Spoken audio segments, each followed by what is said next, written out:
Buonasera a tutti, bentornati a Liberamente, variazioni e scorribande qui su Radio Libertà. Allora stasera per una volta abbiamo una domanda da fare alle anime belle di prospettiva storica, anche di sopravvivenza fisica esistenziale, al di là dell'isteria di giornata e del flusso di news, diciamo di dettaglio di giornata. E la domanda è la seguente: scusate, ma avete una diavolo di idea di che diavolo di mondo sarebbe, in che diavolo di situazione saremmo se saltasse la NATO, se saltasse l'impalcatura dell'Alleanza Atlantica, la garanzia dell'Alleanza Atlantica, che poi è la garanzia americana, perché nei siti imperversa questa possibilità come se fosse, come dire, equivalente al pronostico su chi vincerà i mondiali. Sicuramente non l'Italia, questo l'abbiamo acquisito, ma così potrebbe saltare la NATO. Vedo che ci sono in giro dei titoli, sì, c'è un problema legale perché non si sa bene gli Stati Uniti a chi dovrebbero chiedere il permesso per uscire dalla NATO, ma a nessuno dovrebbe chiedere il permesso. Gli Stati Uniti sono la NATO, nel senso che rappresentano la credibilità militare, geopolitica, di proiezione, anche di salute spirituale della NATO, quindi a nessuno dovrebbe chiedere. Usciamo un attimo da questa bolla, diciamo, no, dei titoli e pezzi che vengono fatti nelle scrivanie di redazione, per un'ipotesi di scuola. Beh sì, in effetti potrebbe saltare la NATO, tra le altre cose. Usciamo anche dall'isteria su Trump, dal giudizio, dal gradimento politico estetico che si può avere su Trump, e focalizziamo il fatto che coi suoi toni pesanti, a volte anche fuori luogo, a volte apparentemente contraddittori, possono sicuramente non convincere. Sta di fatto che Trump stasera terrà un discorso alla nazione e ha anticipato che nel suo discorso ventilerà la possibile uscita degli Stati Uniti dall'Alleanza Atlantica, quindi la fine dell'Alleanza Atlantica.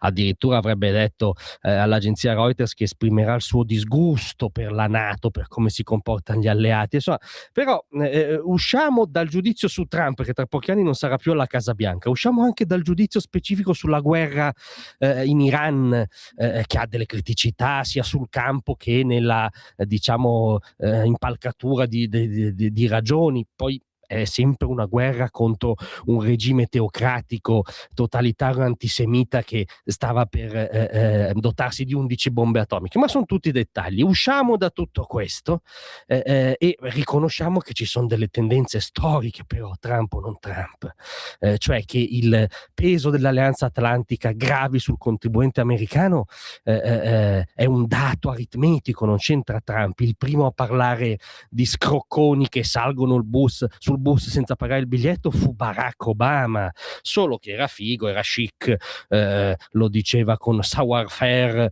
e quindi andava bene, ma registrava un dato che visto da un punto di vista americano, giusto o no, ci sia una sproporzione, un disequilibrio, no, strutturale dell'Alleanza Atlantica, per cui i paesi europei si sono potuti dedicare alla costruzione dei welfare, no, nei decenni, al loro benessere, tralasciando le spese per la difesa perché ci pensava lo zio Sam, magari addirittura come ha fatto la Merkel, facendosi difendere dal contribuente americano mentre si faceva la famosa geopolitica verso est del tubo, no, del gas a favore di Putin, e si apriva commercialmente alla Cina, tanto la difesa ci pensava sempre lo zio Sam, e questa cosa non è che, come dire, da un punto di vista americano può prolungarsi all'infinito, è un tema oggettivo. E allora la domanda è cioè, cosa succederebbe senza Alleanza Atlantica?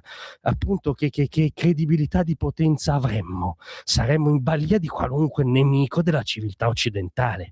Non è solo questione di Putin, anche di Putin, a maggior ragione dell'ormai dante causa di Putin, ben più minaccioso e potenzialmente egemone nel mondo del futuro, la Cina comunista, ma qualunque nemico assumerebbe di colpo contorni molto più inquietanti se cessa l'Alleanza Atlantica. Allora non, come dire, scherziamo, facciamo dei titoli tanto per tirare la nottata professionale. Che se ne pensi di Trump, della guerra in Iran, della concessione o meno di Sigonella, che per carità registriamo che una singola volta non è stata data con un tecnicismo perché bisogna dopo il referendum strizzare l'occhio o comunque segnalare una legittima presa di distanza dall'alleato, tutto politichese. Però non incentiviamo questa tendenza, no? Non compiacciamoci o rassegniamoci o digeriamo come se fosse il primo caffè del mattino il fatto che domani potrebbe non esserci più la NATO. Perché ne va dell'esposizione della civiltà occidentale a qualunque nemico esterno. E mi scuserete, ma io alla civiltà occidentale tenderei a essere ancora affezionato, già perché ci chiama libertà. Grazie a tutti, a domattina.